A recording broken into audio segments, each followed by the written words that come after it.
To be conversational, so we're going to stop and talk a little bit and make sure that you have an opportunity to pitch in the things that you want to learn about, and we'll mold the conversation to what you need to make sure it's helping you in your store. So this is meant to be very practical focused, practitioner focused, and not too theoretical. All right? Simple rule here: if you have a question, just raise your hand and we will stop and take it. Now, we may not answer at the moment, we may defer it to the end, but I want to make sure if we're saying something or communicating something that's not clear that you have a chance to respond and make sure that we're knowing that, so we'll give you the most value for your time. All right? Very good. So I guess my first question is, do you know what clienteling is? Because that's not a term in this space that's necessarily a term that everyone knows and defines. Does anyone care to take a guess at what they think clienteling is? Anyone want to go for it? No? No, I'm not too nervous. All right, we got one. Michigan will go for it.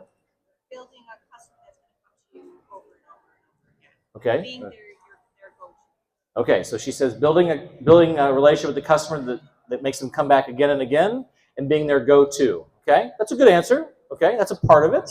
That's part of it. Yeah, you got it. Anybody else want to take a stab? Make the new arrivals answer questions as soon as they show up. No, I just got here. It's all good. Let me give you a bit of a definition that I think is the right one. Clienteling is both the art and the science of converting browsers into buyers and buyers into repeat loyal customers. It's not the art of getting customers to come into your store for the first time. It's taking the relationship that comes with them having entered your store as a prospect on their first visit and building rapport and a relationship and conversation with them that makes them feel like you know them and they know you. And they're not buying from your brand, they're buying from you, the individual. They're buying from you, your team. They're buying from you, the store owner.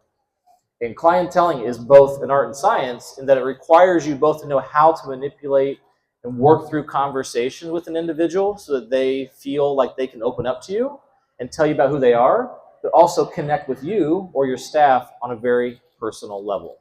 The science part is just knowing how to do it and how to put it into a process that makes it work in your business. And so we're going to try to talk about both those things today. What isn't clienteling? It's not selling. It's not marketing. What does that mean? It's conversation. It's relationship. A lot of organizations try to implement clienteling or promote clienteling, and what they think about doing is, how do we sell more stuff? We can send them a text message saying, hey, Jill, come in and buy another one of these items that you bought before. Like, we have a new color or a new style, right? Or, hey, you haven't done a fitting in 6 weeks or 6 months, and we should come in for a new fitting update. And we have a special this weekend for $14.99. Do that plus a buy. It's not that. It's the conversation you'd have with a girlfriend. It's a conversation you'd have with a colleague in terms of conversation. It's not selling. And too often organizations think that, why does clienteling matter in a retail strategy? Why should clienteling be on your radar as a skill set and an investment in your budget around what you're doing with growing your business? There's a hint on the screen, right? It has to do with revenue and the cost of it. Anyone care to take a guess? Okay. It is got you one right there. Marilyn's going to give you an answer. I was going to say it drives sales because they had a personal connection. That's right. It's going to drive sales because of relationship. From a math perspective, from a business and finance perspective, the reason clienteling matters is because the cost of revenue, the dollars you spend to generate another dollar, is the lowest you can possibly get in terms of your marketing and sales expense line. When you have existing customers who want to come in loyally, frequently, and you're their first choice for purchase, your cost per dollar generated is as low as you can possibly get, because you're not spending money trying to build awareness of you versus the competition. You're just trying to use your investment dollars in building that relationship to prompt them to come in at the right time with the right context. So what you'll see, organizations who invest in clienteling and the skill set of their staff and their marketing budget utilizing clienteling principles, which we go into in a moment, those dollars to actually generate new dollars is as low as you can possibly get. And that's super important, because you spend a lot of money trying to get prospects into your store. You should not just spend as much money to get them to come back. And that's what we want to really do here, is drive more margin with less expense to get that dollar in the door. If I could add just a little tidbit here as well. Clienteling is really what is going to set apart brick and mortar stores and smaller online boutique shops from the Amazons, Walmart, Target. When convenience is the only factor, the small shops, the smaller companies are going to lose. But everyone was projecting, oh, with this online craze, with people shopping, with this convenience, brick and mortar stores are going to go away. But they haven't.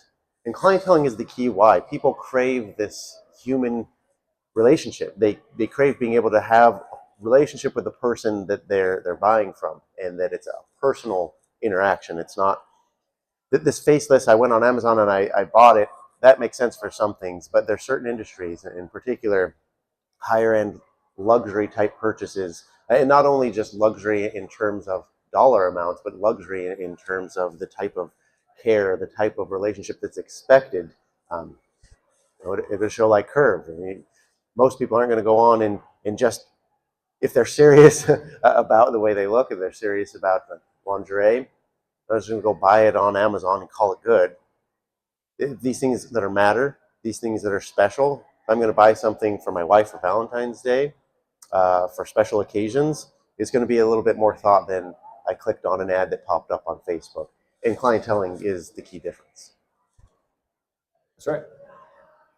So what defines a clienteling rock star? I think of 4 key skill sets that I want in all my staff, and I want to be building for myself as a store owner, that I want to be developing on a regular basis. The first and most important one is just a sense of curiosity. Curiosity about the customers walking in the door. Who they are, why they're there, what their story is, what the timing is for why they showed up, what they want out of life, and what you can give them to help fulfill their needs. When you're curious, when you stop trying to sell, and you stop trying to upsell, and you stop trying to position why they should be coming in, and instead focus on who they are and what they want, you break down the walls and guards that people put up when they come into any environment that might be trying to sell in products and services. People naturally walk in hesitant to be sold to in any store environment, especially the first time. Your ability to just take away that barrier of sales and just say, I'm here to help you. I want to know about you. Tell me about you. And if you want something, you'll figure it out. We'll find it together. That's the mentality you have to have. Curiosity-led conversations, not sales-led conversations. The second thing is a great sales associate that does clienteling like a rock star cares about the details and pays attention. If we're having a conversation and they mention they have a dog, that's a note I want to take down. If they mention that they're stressed because something big event's coming up and they don't know what they're going to wear, that's something to know. What's the event? When's it taking place? When you're curious and you're detailed, you ask great follow-through questions when those conversations are happening. If someone says, I'm stressed, I got a big event coming up, it's very easy to forget to ask, well, what event's coming up? I mean, not so, or more importantly, why are you stressed? What's causing stress, right?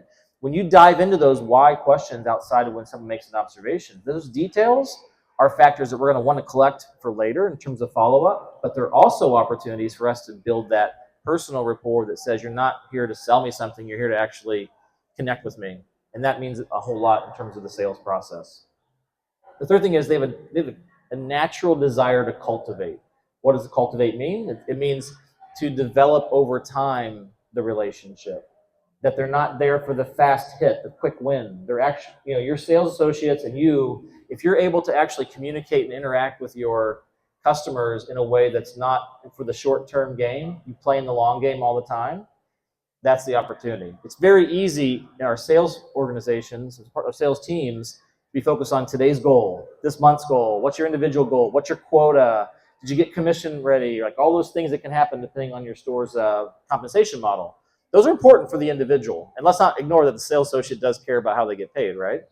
But if only the emphasis in the organization is about the sale and not the relationship, you're missing out on the opportunity to build those long-term activities that clienteling delivers. And the last thing is, and this is probably the second most important besides being curious, is being proactive. If a customer comes in and gives you all this invaluable data information and you don't act on it, what's the point? If you get in the relationship conversation, but you don't follow up and ask how, like in 3 weeks after they had their fitting for a bra, Is it fitting? Is it working great? Do you want to come back in and get any adjustments? Is it fitting the way you need? Or a bathing suit? How'd your event go? You went on a vacation to Barbados. How was the vacation? Like if you don't build those follow-through opportunities and you proactively follow through, you're leaving money on the table. And that's a problem for you as a business owner. I'm curious for you, like, look, I want you to think about who your top performer is in your store if you have associates, if it's not a single owner-operated business. I'd like you to give me, what is one other skill set besides the 4 that I just showed up that you think is a skill that your top performer demonstrates that others here should be looking for?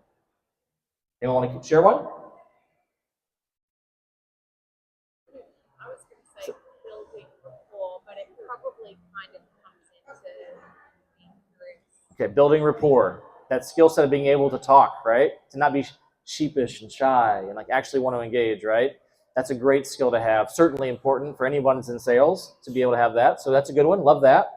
Good to the list. That's one. Nice thing about that is, one, you can filter for it when you're hiring really quick. If they're not able to talk, you probably don't want them on your floor. And the second thing is, if they're struggling, it's a trainable skill, right? Curiosity is really tough to train. If they don't naturally want to ask questions, it's tough, right? Like you can train to it, it's difficult. Being detailed, that's more of a personal characteristic, right? Those other items, training is where you want to try to fill the gaps, but you want to hire to fit that need. Anybody else got something besides building rapport skills? What you want to add? Empathy, great topic, right? Being able to at least appreciate where someone else is coming from, if not step in their shoes, right? The ability to be heard is what's most important there. Empathy for a lot of people really just means that you're listening to me and you're not ignoring what I have to say. Whether you acknowledge it in the way that they like is a whole nother skill set, but like the ability to at least know that they've been heard is super critical. Anything else you want to add? All right, those are some good ones. You got anything, Jacob, you would add to that one? We talked to a lot of retailers, so like what are other things that come up in terms of top performing sales reps? The ones that we see from retailers time and again, and it connects with what you just said over here, is listening to understand instead of listening to think of what the next thing I'm going to say is to help move the sale along or to help get them more interested. Listen to what the customer is actually saying, because they'll tell you what they want. And if you have it, it's just a matter of time before they connect the dots and they say, I want it. That's right. So when does clienteling begin? Okay, does clienteling begin with a prospect who's never been to your store, or does it happen afterwards? What do you think? Before? After? See more nods for after. All right, you spend money in all these things: social media, paid media. I know you can't read it, but there's all these different ways you spend dollars, right? Email marketing, radio, PR, direct mail, catalogs, special events that you get word of mouth, all those things, right?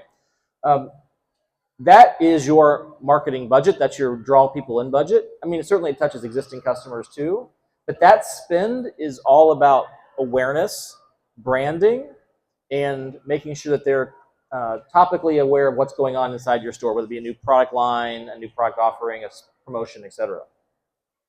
Clienteling begins the moment they arrive at your door. And once they've arrived at your door as a prospect, because they're not a customer yet, they're a browser, they're just there for the first time, that's the moment that door opens is when your clienteling skill sets, both the art and science of it, start to kick in. And the most important thing is recognizing in the greeting. The greeting can make or break the path to how effective your team is in terms of driving a relationship with the customer. And I can tell you in most stores, if you were to have a customer walk in, or prospect walk in, if your staff has cell phones out, it's no bueno, no good, okay? You shouldn't have cell phones on the floor unless they're doing something to like check out an item, they're using an app on their device to like do inventory or something, right? Like phones should not be on the floor. Phones are this incredibly obtrusive device that have entered our society that individually, when you walk in the door and you see someone on it, or walk in any space, you immediately know that they're not listening and paying attention to you. They're not engaged, whether they acknowledge you or not. The second thing is you have to get on a first name basis as quickly as possible. So the science of the greeting is not to just say, hey, thanks for coming in or welcome in. It is to say, hi, I'm James. Thanks for coming in. What's your name? It's that simple. We can train that. We can monitor it. We can coach on that. Most stores you walk into do not do that. We might instruct our team, make eye contact, do a little wave, wander over. If you need anything, ask for some help. Those are useless tools to like basically be soft to what is a basic skill set. Hi, I'm James. Thanks for coming in. What's your name? Train that over and over. If your staff's uncomfortable doing that, that staff person's not going to be a clienteling rock star, because that's the basics, just saying who I am.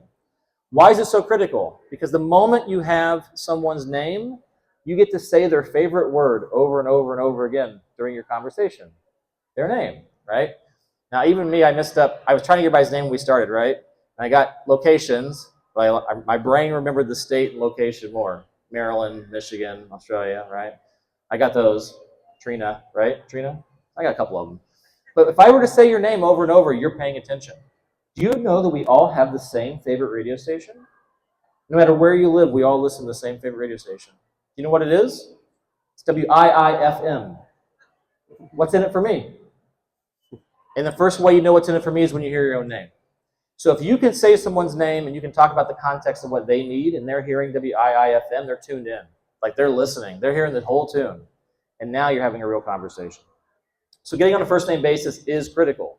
The other reason is because ultimately, what happens? A lot of our point of sale systems, unless we have a practice of our process, if they decide to buy and they put stuff in the database, it's just a transaction. It's a credit card. We may not even collect who they were, which means we can't follow up. It's a lot harder to ask somebody for their contact information, their mobile number to text them, or their email to email them, or their address to mail them something if you can't even say, Trina, do you mind if I add your phone number to this list? If we have any specials, I can text them to you. Or if another thing comes in the same size you liked, a new caller, I can text you about it.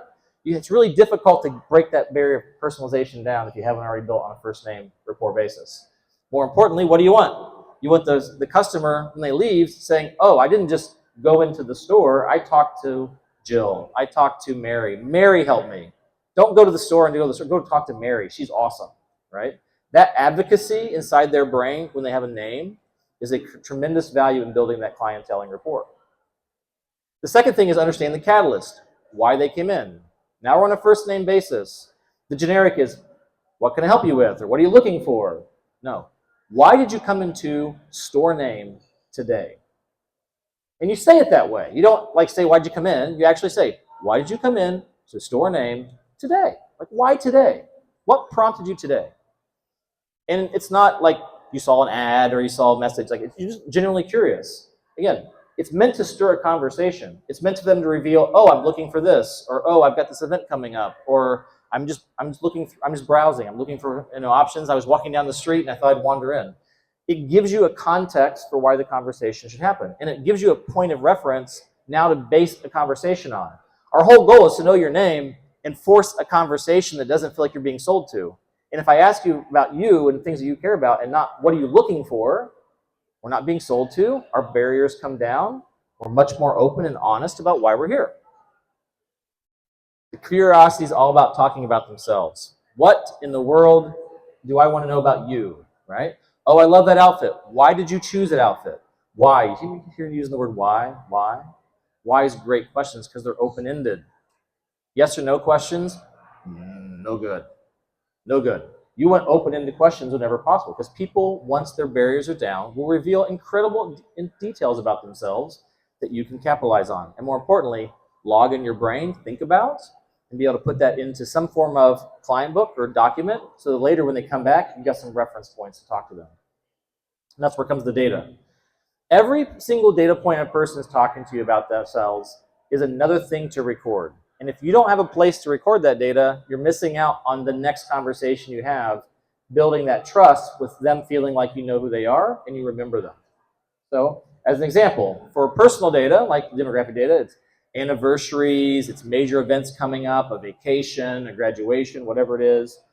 Having an understanding of their age range is super important because you may not want to offer the same promotions down the road or conversation with someone who's, say, 75 and with a walker versus someone who's 22 and in college, right? So you need to have some context to who that is. The more you can collect mentally, without trying to be too judgmental, like awareness is really important.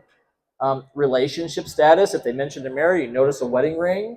Are they straight? Are they gay? Are they bisexual? Are they transgender? Like all these things reflect potentially on the way you message to someone down the road.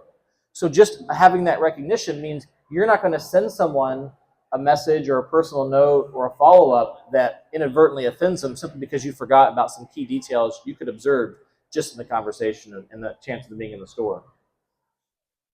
Other things you'll want to look for. Obviously, data about the buyer themselves, but a great one that's often missed in retail, is who might be buying for you. Yes, she walks in. Is there a chance that she has a partner who might be wanting to buy for her? Is she shopping for herself and her birthday's coming up?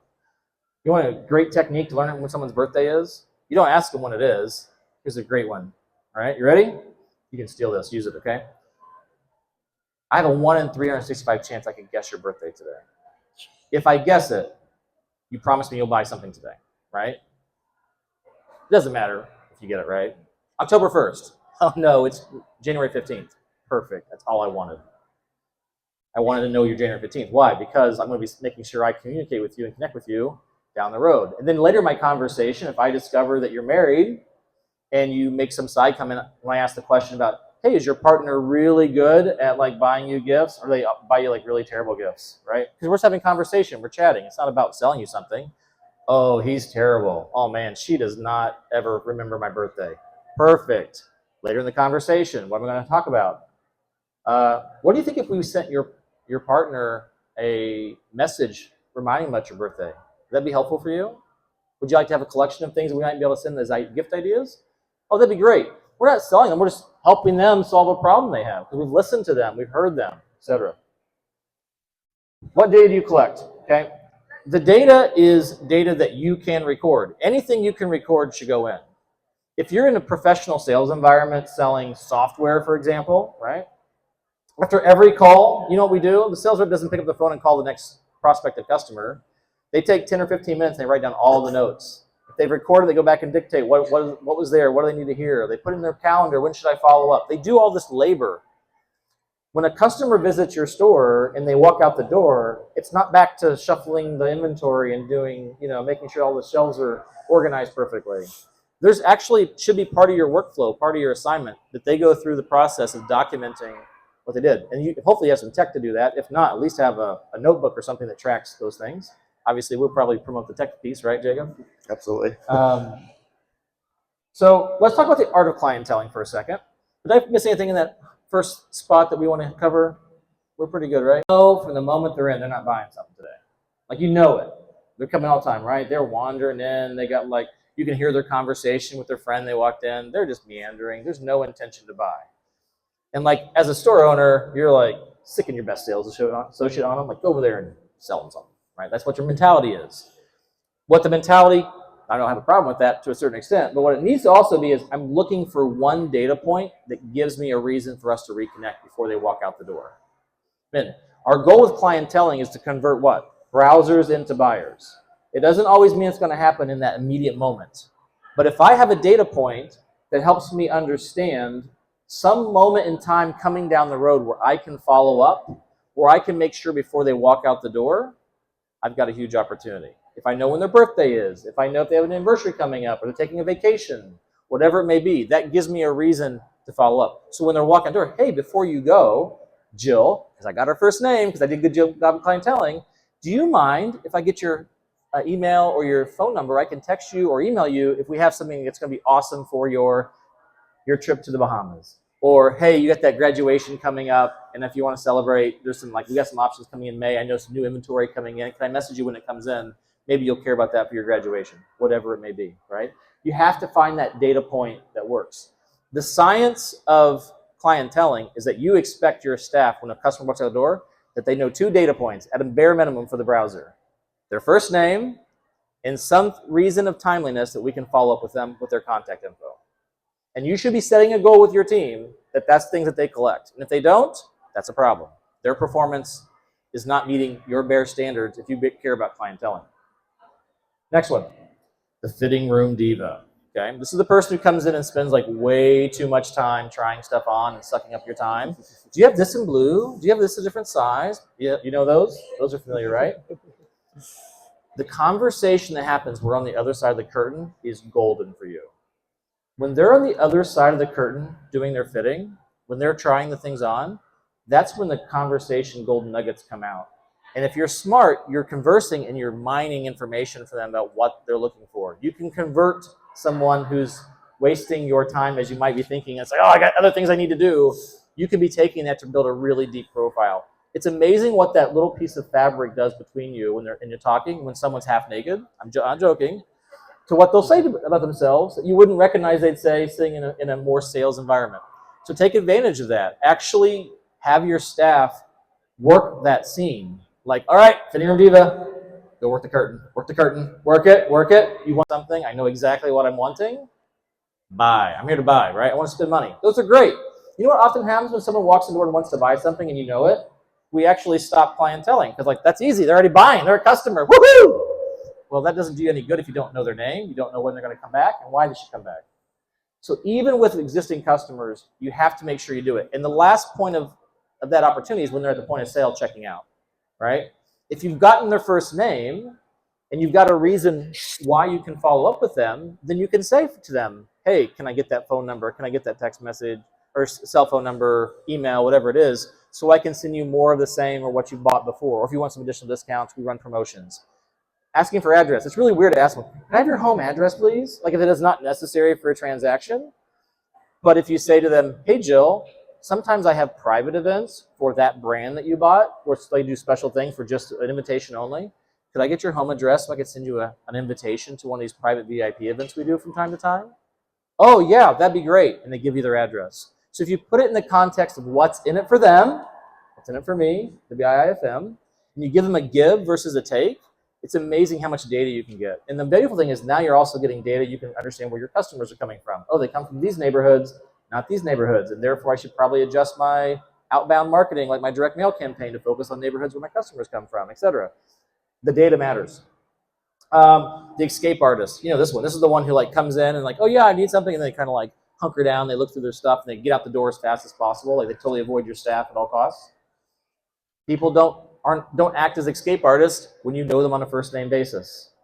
There's a social contract that comes with us being on a first name basis. Now, some people will still escape, but the majority will actually stop and interact with you, at least say goodbye, right? And again, you're looking for that reason. If you had a good conversation, find the timely factor to follow up, but you don't let them go because you've got their name. Now let's talk about men. I know most of your customers are women, but I know men come in the store. I've certainly come in the store with a woman, and I've come in the store without being a woman to find things. All right, let's go to the aloof man. Okay, the aloof man is the guy wandering around his phone, hoping there's a chair to sit in while his partner or person he's with is shopping, and he literally has no desire to be there whatsoever, right? Like he's just like, please God, let me leave, please. Okay, that guy is like the richest source of insider information on that woman behind the curtain or the woman going down the aisle. What is she like? And a great clienteling rock star will literally talk up the man as much as he or she talks up the woman buying. Why? What's her favorite color? Do you ever buy her special gifts? Do you buy for her? When's her birthday? Like, when's your anniversary coming up? All that stuff. Guys will just talk. Mostly get you to go away. They're hoping if I give you some answers, you'll wander away from me. But two, because they actually feel like, wow, there's a reason I'm here. And they want to be felt of value. So you got to tap into that big time. Then there's the clueless man, okay? Lots of clueless men. Clueless men, you need to help him, help you, help her get what she wants, right? So if you have a guy who walks in and he's not with anyone, he's there and he has no idea, like he's already intimidated, he's already scared. A great clienteling rock star will literally walk over to him and say, listen, how confident are you? Like, you know what you want. You know what you want? You have any clue? Here's a great way to ask that question without making someone feel stupid, okay? This is called the scale of 1 to 10 question. Scale of 1 to 10 right now. 1, you have no idea what you're doing. 10, you know exactly what you're doing. Where would you put yourself right now and find the perfect gift for the person you're shopping for today, right? It's neutral. Like, they're never going to say 1. Rarely they're going to say 10. They'll say some number. What's he doing? Okay, cool. So if they say 6, what do you say is the follow-up question? What can I do today to make you a 7? Oh, you're an 8. What can I do to help you today to make you an 8 or a 9, right? Like, you just ask to have you get one of that. What can I do to just make your experience here a little bit better, right? Not make it a 10, because that's unrealistic.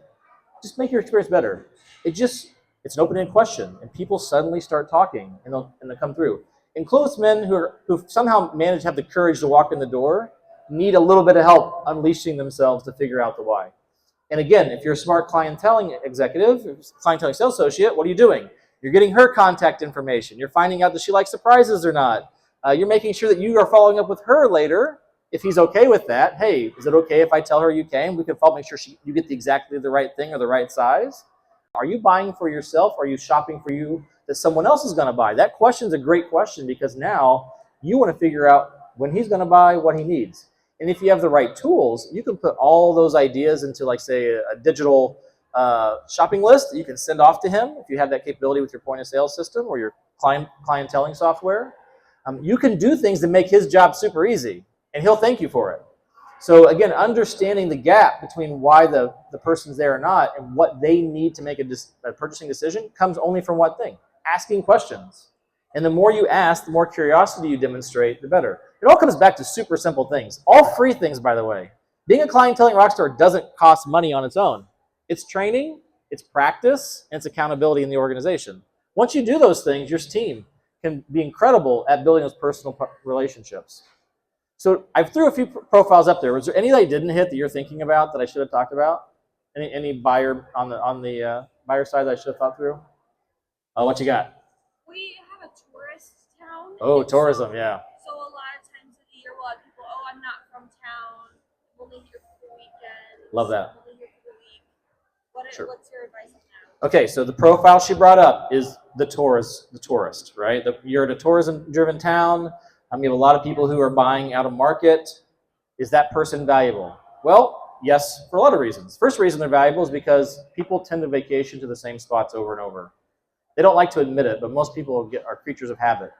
Every spring break, they go to the same town. Every summer, they do the summer road trip to blank and blank. It just happens, right? Most people aren't too diverse in their vacationing.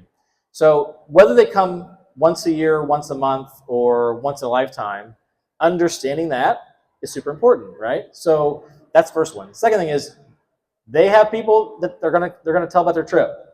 And so your ability to connect with them and say, hey, that's great. You assume they're only going to come once in their lifetime. That's great. You did your one-time trip to Holland, Michigan, right? Thanks for coming.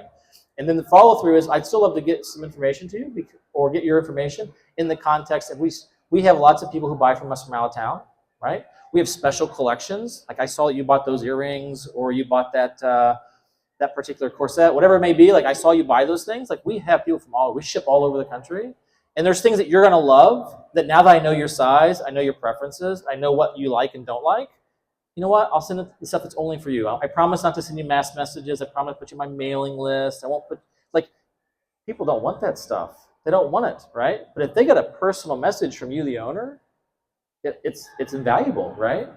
And, people are super comfortable buying online. So the idea of transitioning your brick and mortar relationship to a tourist by now becoming the e-commerce solution, but based on your brick and mortar relationship, that is far more powerful than anything they'll ever have with Amazon.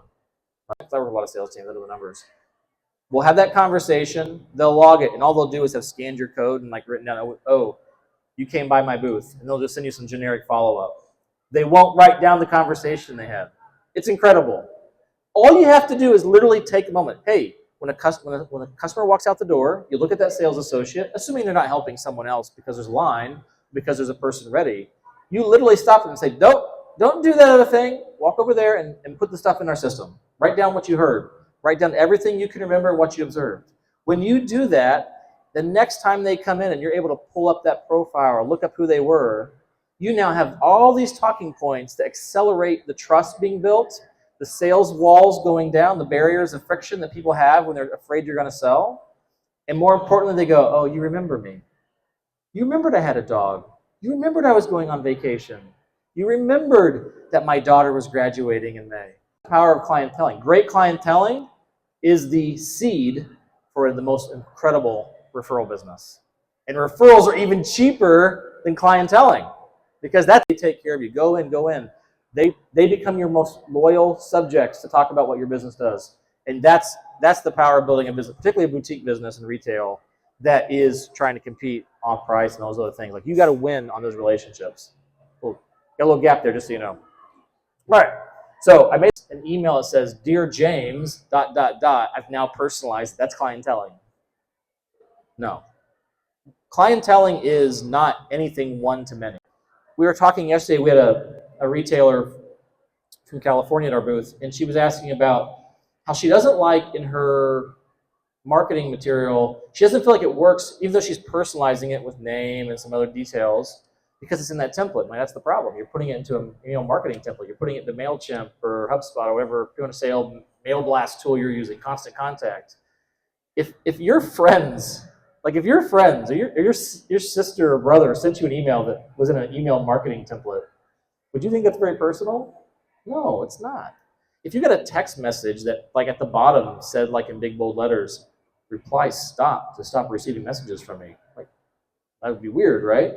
Based on all those data points I had, or I've got a list of the customers that have not been in 6 months that we want to get back in the store, or other factors, like they have a task list. When you go to a restaurant and you have a server come, I guarantee that server's only task is not to bring you food. I bet they're rolling napkins and polishing silverware in the back. They might be doing food prep before the shift starts. Like they do lots of jobs because their day is divided into many things. Your sales associates probably have some jobs related to inventory count, probably fixing the shelves, probably going back and doing shipping, receiving. Those things are all very common tasks. It should also be in there going through my list of my customers that I'm assigned to, that I have a relationship with, and making sure I'm following up in the most timely way. It also means not barraging them with too much stuff, right? You can't do too much.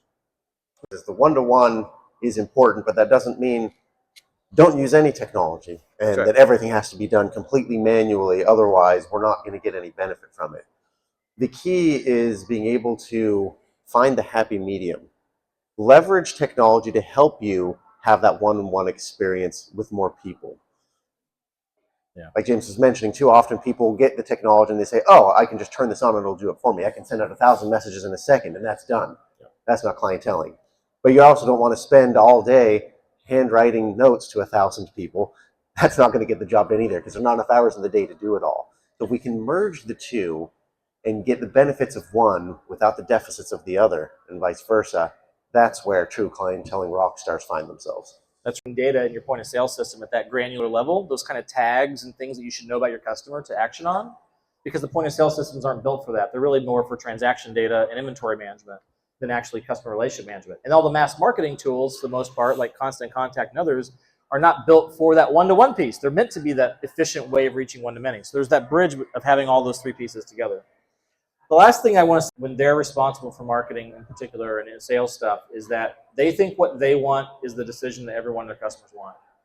How many retailers have you met in this sector who choose their inventory based on what they like to wear, not what their customers want to buy and when? None, right? If you don't pay attention to what your customers are wanting, there's no way your store is staying in market. And the same thing goes with the way you communicate and connect and engage. And also the way you talk to them. If you talk to people like salesy, they're going to feel like they're being sold to, they're going to shut down. If you say, if you know, for example, they bought brand X bra in this size, in this color, and they've bought from you 2 times before the same brand, you know they like that brand. You've got some data there, right? If you send them a message saying, "Hey, $14.99 off every blah, blah, blah brand of this brand this week only, come on in a text message or an email, it doesn't matter if you said, "Hi, Jill." It doesn't matter if you say, "Hey, I know you like this brand," and then you say that stuff. It doesn't feel authentic, like you're having a conversation like you would with the person.